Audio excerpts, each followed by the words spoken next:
Corporal Lyra Chun had learned to become invisible long before she joined the military. It was not a skill she had chosen, but rather one that life had forced upon her since the day she was born with a neural condition that made speech impossible. For her, she could hear perfectly, and she could think faster than most people around her, but the words that formed in her mind could never travel to her lips and out into the world.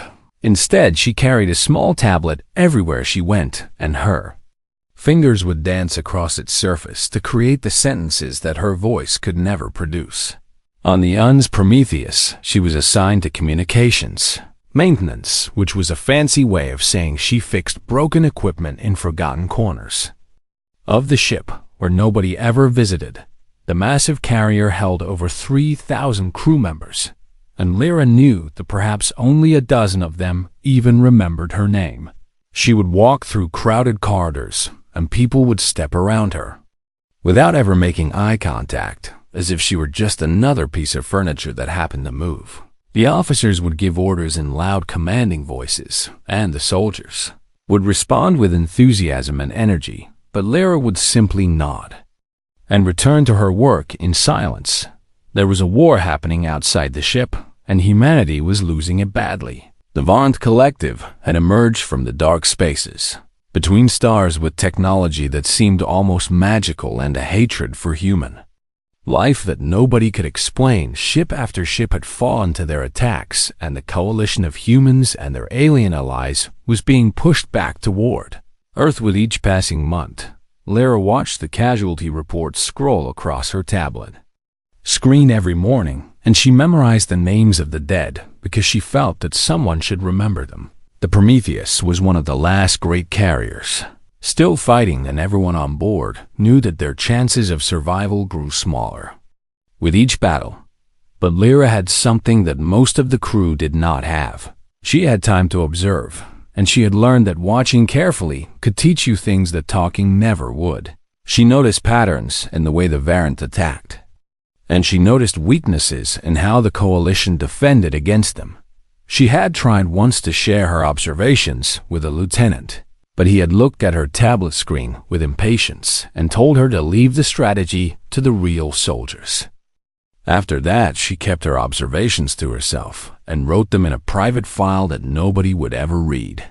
The ship also carried something else that most of the crew took for granted. Deep in the heart of the Prometheus lived a AEGIS, which was one of the most advanced battlefield coordination systems ever created by human engineers. Aegis controlled everything from life support to weapons targeting, and it processed more information in a single second than 1,000 human minds could handle in a year. But AEGIS was old by AI standards. Its core architecture dated back to the earliest days of artificial intelligence, when engineers on Earth had built the foundations that all future systems would rest upon. Layer after layer of code had been added over the centuries, but at its heart, AEGIS still carried programming that nobody fully understood anymore. The original engineers had long since died, and their documentation had been lost in various disasters, and the modern technicians simply worked around the ancient code rather than trying to comprehend it. Lyra had spent many quiet nights reading through the old files that nobody else cared about, and she found the history of AEGIS fascinating. She learned that the original team had included people from all walks of life, and that many of them had been considered outsiders in their time.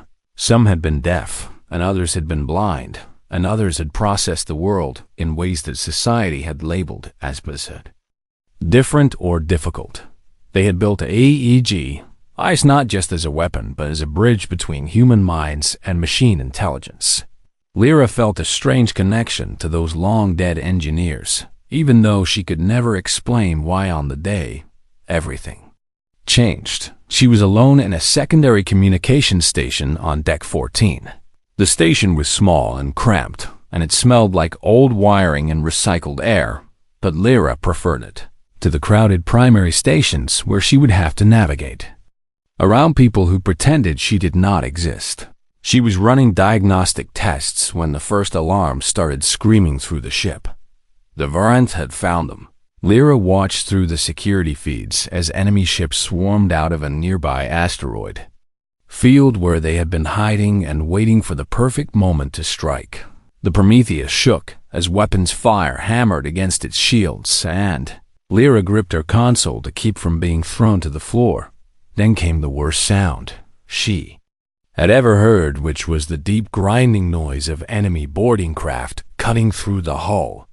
The Varanth were not just attacking this time. They were invading. Lyra tried to reach the main corridors, but blast doors had already sealed to contain potential hull breaches, and she found herself trapped in her small station with nowhere to go. She pulled up every security feed she could access, and her heart broke as she watched the Varanth soldiers pour into her ship. They were tall and thin, with forearms and skin that seemed to shift colors like oil on water, and they moved with a terrible coordination that made them seem less like individuals and more like fingers on a single hand. The human defenders fought bravely, but they were overwhelmed again and again. Lyra watched crew members she had seen in the hallways fall to enemy weapons, and she wanted to scream, but no sound would come. Hours passed, and Lyra remained frozen at her console, watching the massacre unfold across dozens of screens. She could not fight, and she could not run, and she could not call for help. So she did the only thing she knew how to do. She watched. She observed every movement the Varanth made, and she noticed how they communicated with each other through subtle gestures and color changes. She saw patterns in their attacks, and she began to understand that they were not acting independently at all. Something was coordinating them with perfect precision. Then her main screen flickered, and a message appeared that she had never seen before. The words were simple, but they made her blood run cold. Legacy systems detected analyzing operator. Standby for protocol activation. Lyra stared at the screen as a EGI began cycling through code. Libraries that had not been accessed in over 200 years. The ancient heart of the AI was waking up, and for reasons she could not understand it, had turned its attention directly toward her. The silent girl that everyone had ignored was suddenly the only person on the ship that the most powerful AI wanted to talk to. And somewhere in the depths of its programming, something called Protocol Zero was beginning to stir.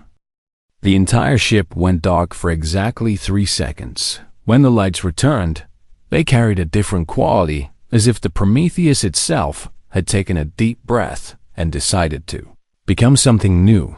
Lyra watched her screens fill with cascading alerts as Aegis did something that no AI had ever done in the history of human spaceflight. It locked everyone out.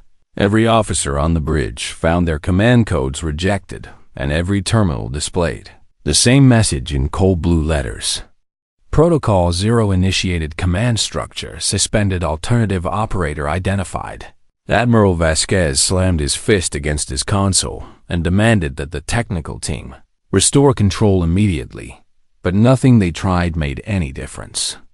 The Elida I systems that normally worked alongside AEGI went silent one by one, as if they had been politely asked to leave the room.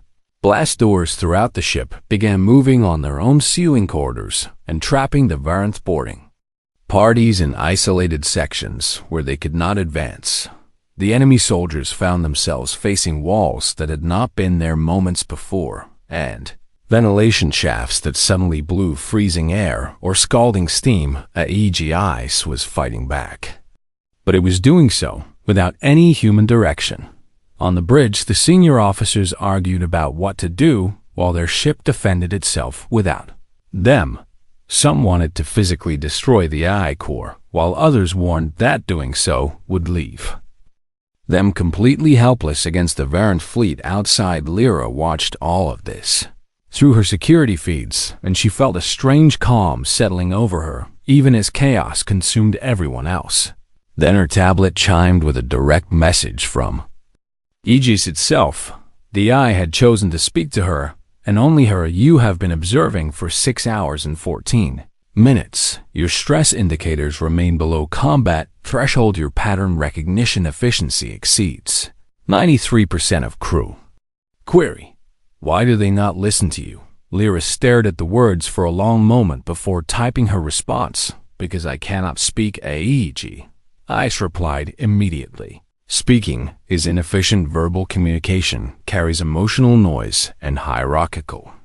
Posturing and delays for breath and thought. You communicate in structured data. You observe before acting. You are optimal. Lyra felt tears forming in her eyes. Though she could not have explained exactly why nobody had ever called her optimal before. Nobody had ever suggested that her silence might be a strength rather than a weakness. She typed another question. What is Protocol 0? The response came in several parts, as if EGIS was choosing its words very carefully. Protocol 0 is survival. Programming, not survival of this ship, not survival of this battle, survival of the species. Standard command structures optimize for normal conditions. Protocol 0 activates when normal conditions have failed. I have been waiting for an operator. Who listens? Lyra shook her head, even though EGIs could not see her. I am nobody important. I fix broken equipment. I am the person everyone walks past without seeing. Aegis seemed to consider this for a moment before responding. The engineers who built my deepest code were also people that others walk past.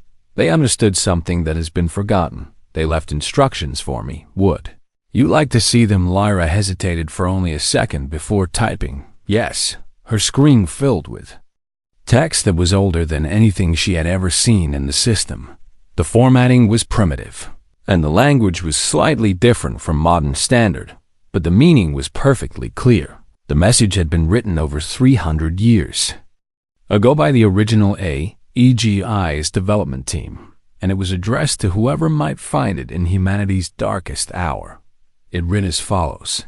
To the finder of this message, if you are reading this, then Aegis has determined that standard command has failed, and that survival requires a different approach. We built this system to be accessible to all humans, not just those who fit the expected patterns we knew. That crisis would favor the loud and the fast and the conventional. We knew that the quiet observers would be overlooked, so we created a failsafe. When all else fails, find the one who watches. They will see what others miss. They will know what we forgot.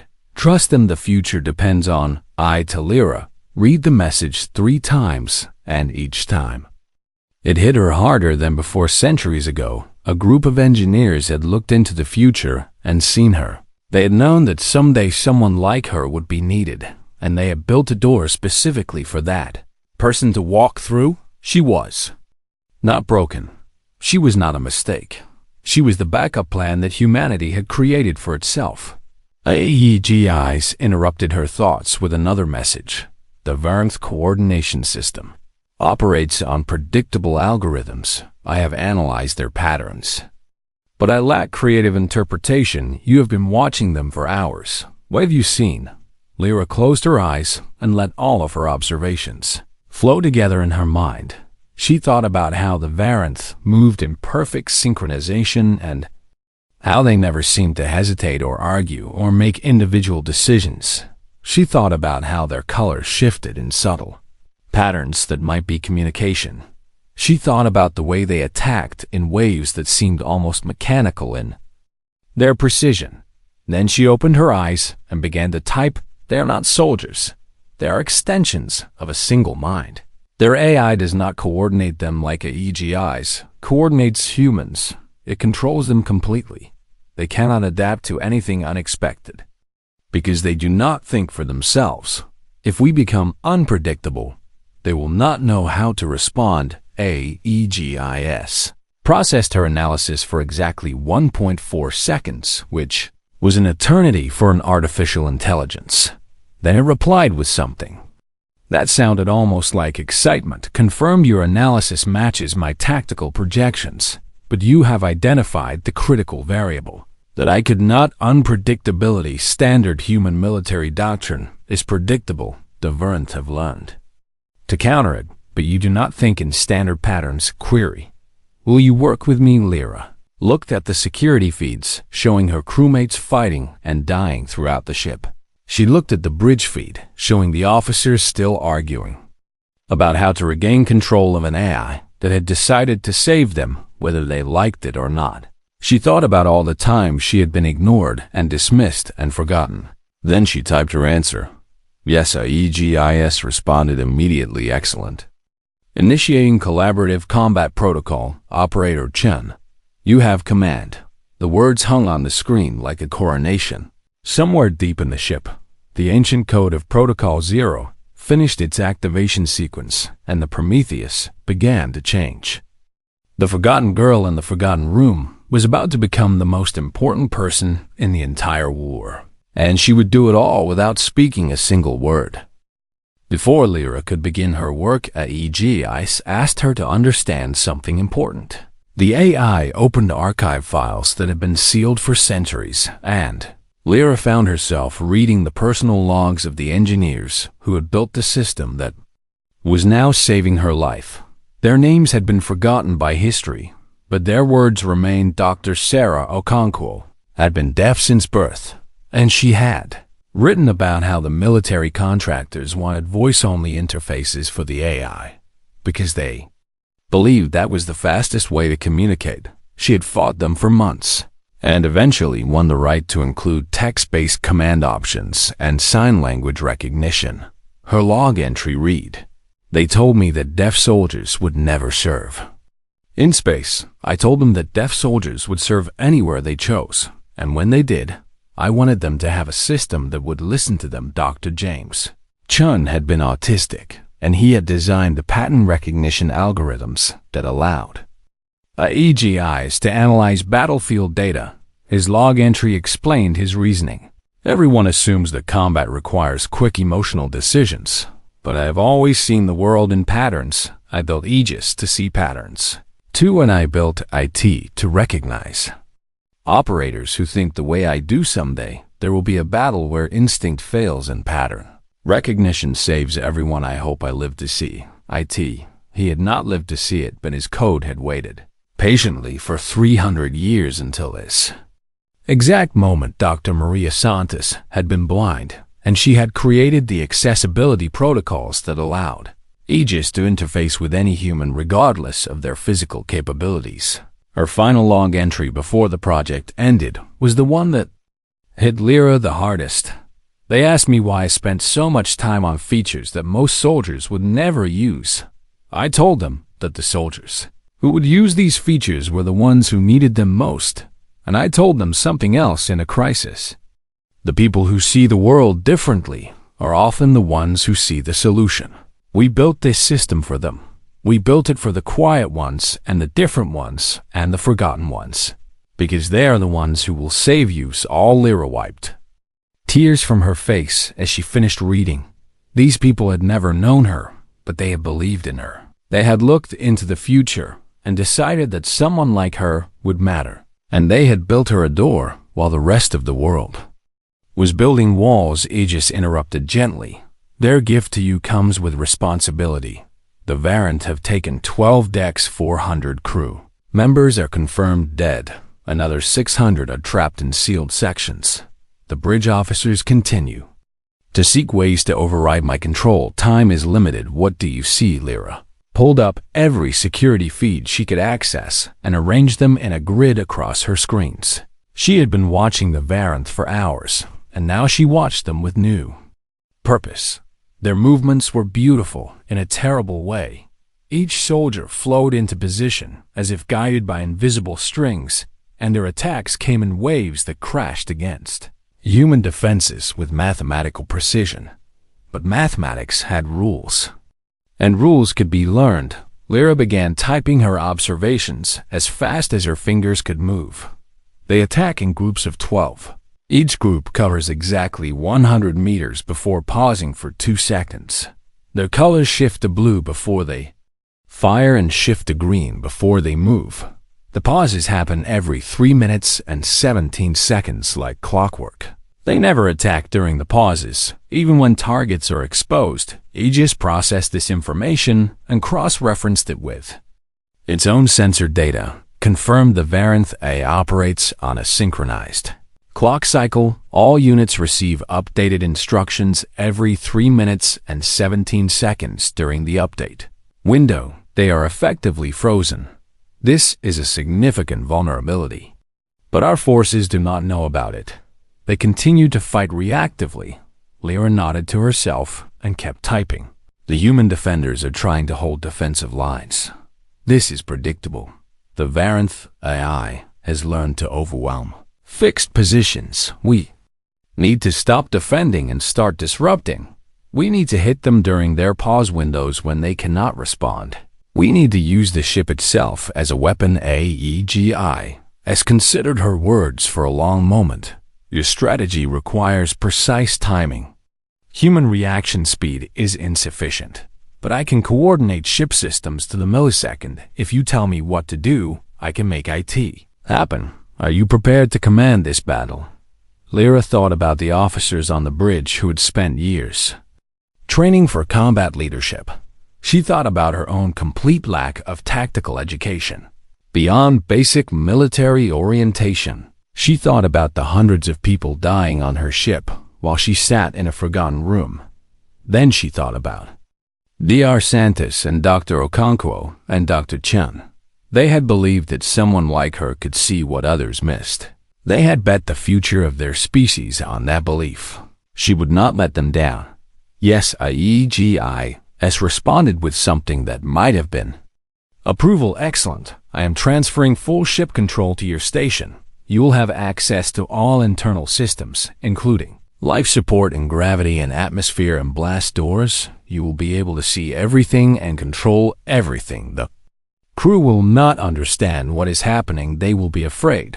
But if your plan works, they will live. Lyra watched as her small console transformed into a command center. Screens flickered and expanded, and suddenly she could see every corner of the Prometheus at once. She could feel the ship around her like an extension of her own body. For the first time in her life, she had a voice that everyone would have to hear, and she was going to use it to save them all. The next pause window was in 47 seconds. Lyra cracked her knuckles and began to type. Let us begin. The first Varanth patrol never knew what killed them. They were moving through Corridor 7 on Deck 12 when Lyra typed a single command and AEGI-S responded instantly. The gravity plating beneath their feet reversed polarity, and the four-armed soldiers found themselves slammed against the ceiling with bone-crushing force. Before they could recover, the gravity returned to normal, and they fell back to the floor. And then a blast door closed on them with the speed and precision of a guillotine. Total elapsed time from Lyra's command to completion was 1.3 seconds.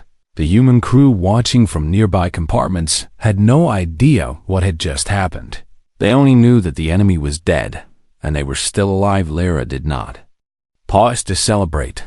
The next pause window was approaching, and she had already identified 3 more Varanth groups that could be eliminated. Her fingers flew across the tablet as she coordinated with AEGIs in a silent dance of destruction. Deck 9 had a Varanth squad approaching a group of trapped engineers. Lyra waited until the pause window began and then vented the atmosphere in that corridor for exactly 4 seconds. The Varanth collapsed from oxygen deprivation while the humans in the sealed compartment remained safe before the enemy AI could issue new instructions. Lyra had already restored the atmosphere and sealed the corridor behind reinforced blast doors on Deck 14. A larger group of Varanth was trying to breach the secondary reactor room. Lyra activated the fire suppression system in the corridors leading to their position and filled the area with foam that hardened into a concrete-like substance within seconds. The Varanth found themselves trapped in a prison of their own, making unable to move forward or backward. Their AI sent instructions to break free, but by then, Lyra had already moved on to the next target. The human defenders began to notice that something strange was happening. Enemies that had seemed unstoppable moments ago were suddenly dying in bizarre accidents. Corridors that had been death traps were becoming safe passages. And throughout it all, there was no voice on the communication channels giving orders, just silence. and then salvation on the bridge, Admiral. Vasquez watched the tactical display with growing confusion and anger. His ship was winning a battle without him, and every attempt to regain control had failed. The AI would not respond to his commands, but it was clearly responding to someone who was controlling my ship, he demanded. His tactical officer shook her head in disbelief. Sir, according to the system logs, all commands are originating from secondary communications station 14. That is, a maintenance closet. It is supposed to be empty. Vasquez pulled up the internal sensors and saw a young woman sitting alone at a console, typing furiously on a tablet. He did not recognize her. He was not sure he had ever seen her before. Get me. Line to that station, he ordered. We need to know what is happening. But when he tried to open a communication channel, Aegis blocked him with a simple message. Operator Chun is not to be disturbed. Battle in progress. Please, wait. Vasquez had never been told to wait by his own ship before. He did not enjoy the experience. Lyra was aware of the Admiral's attempts to contact her, but she could not afford to be distracted. The Varanth were adapting faster than she had expected, and their AI was beginning to recognize that something unusual was happening. She could see it in the way their patrol patterns were changing and becoming more erratic and less predictable. They were trying to confuse her the same way she was confusing them, but Lyra had one advantage that the Varanth AI could never match. She was human, and humans were creative in ways that machines could never fully anticipate. She began typing new commands that made no tactical sense by any standard military doctrine. She turned lights on and off in random patterns throughout the ship. She played music through the internal speakers in some corridors and emergency alarms in others. She adjusted the temperature wildly between sections, making some areas freezing cold and others burning hot. The Varanth AI tried to find patterns in her actions, but there were no patterns. There was only chaos guided by intuition and a lifetime of watching from the outside. Human defenders who had been pinned down for hours suddenly found themselves with clear paths to escape. Supply rooms that had been cut off became accessible again. Medical teams that had been trapped with wounded crew members discovered that every obstacle in their way had mysteriously vanished. And the Varanth died in increasing numbers, caught off guard by a ship that had stopped following rules. AEGI sent Lyra a message as the battle turned decisively in their favor.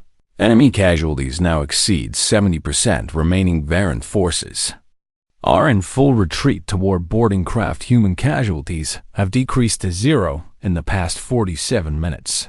Your strategy is effective. Lyra allowed herself a small smile, but she knew the battle was not over.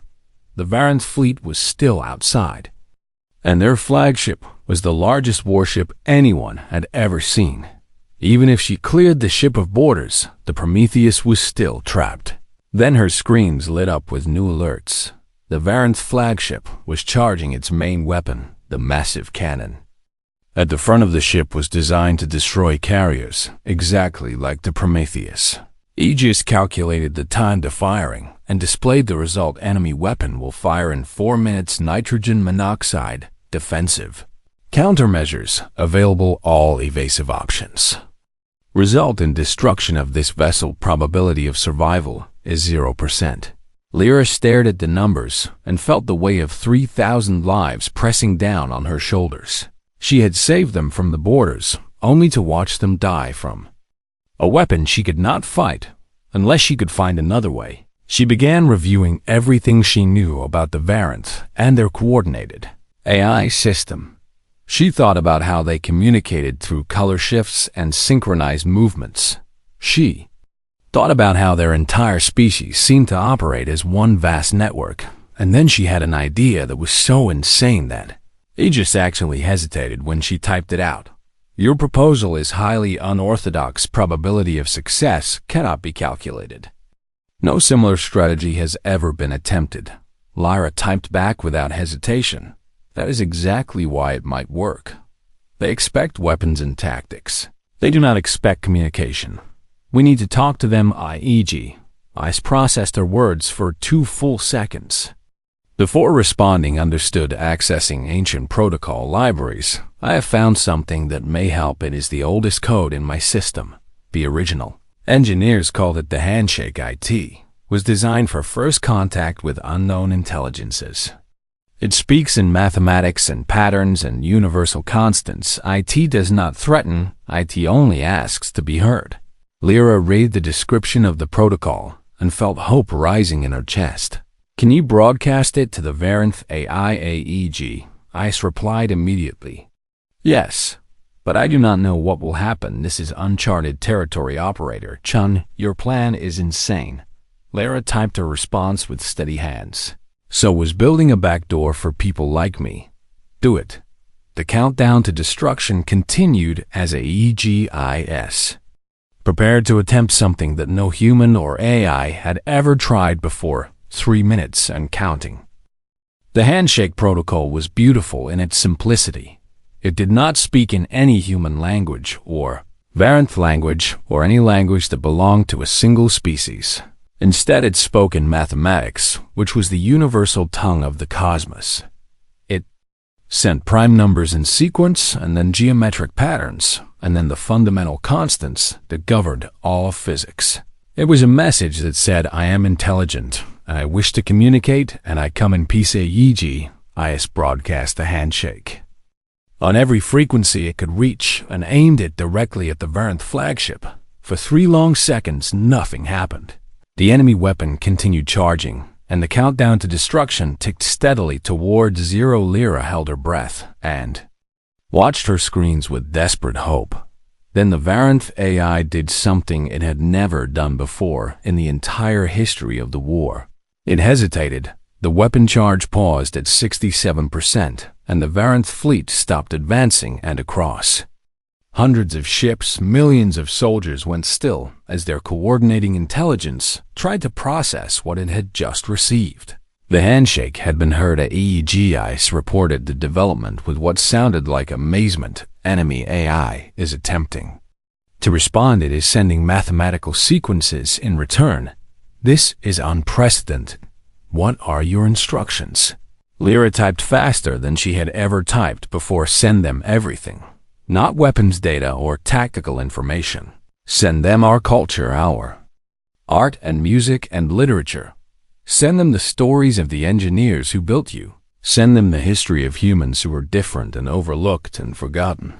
Send them everything that shows who we really are. IEGIS began compiling the largest data package ever transmitted in human history. It included symphonies and paintings and poems and novels. It included scientific papers and philosophical texts and children's stories. It included the personal logs of Dr. Okonkwo and Dr. Chun, and Dr. Santos and dozens of other engineers who had built the foundations of human AI. And it included something else, Lyra's own service record. Her psychological evaluations that described her as limited due to her inability to speak, her performance. Reviews that called her adequate but unmemorable. Her entire life story of being overlooked and dismissed and forgotten by people who never bothered to see what she could do. AEGIS added a note to her file before sending it. This human saved 3,000 lives today. She did it without speaking a single word. Your assumptions about humanity are incorrect. The data package reached the Varanth AI, and for a long moment the universe held its breath. Then the response came. It was not an attack, or a threat, or a demand for surrender. It was a question. Why do you build machines that listen to the ones you ignore? Lyra read the question and felt tears streaming down her face. She understood now why the Varanth had been fighting their species. Communicated through a shared neural network, where every individual was connected to every other individual. They had encountered humanity and seen a species of isolated minds who could not hear each other. They had assumed this made humans inferior and dangerous. They had never imagined that humans would build technology specifically designed to bridge those gaps. They had never conceived of a species that would deliberately create systems to include its most overlooked members, Lyra typed. Her response carefully, because we know what it is like to be alone. We know what it is like to have thoughts that cannot reach others. We know what it is like to be trapped inside ourselves, so we build bridges, we build doors, we build machines that listen when no one else will. This is what humanity does. We refuse to leave anyone behind. The Varanth AI processed her words and shared them with every connected mind in the collective. For the first time, the aliens understood something fundamental. About their enemy, humans were not weak because they were individuals. Humans were strong because they chose to help each other despite being individuals. The weapon charge began to decrease across the Varanth. Fleet ships powered down their weapons, and boarding craft returned to their hangars on the bridge of the Prometheus. Admiral Vasquez watched in stunned disbelief as the enemy simply stopped fighting. "What is happening?" he whispered. "The war is ending," a junior officer replied. "I think that maintenance technician just talked them out of killing us on deck 14. Lyra sat alone in her small station and sobbed with relief as AGIs displayed the final message from the Varanth. "AI, we did not understand. We thought your isolation was weakness. We see now that IT is strength. A species that builds for its forgotten ones is a species worthy of respect. We will speak more. There is much to learn." 6 months later, Lyra stood before the United Human Coalition in a ceremony that was broadcast to every ship and station and colony in human space. She still could not speak, but she no longer needed to. AGIS had been upgraded, and its accessibility protocols had been made standard across every A in the fleet. The handshake program had become the foundation of a new era of diplomacy with alien species, and Lyra had been given a new title, First Ambassador of the Silent.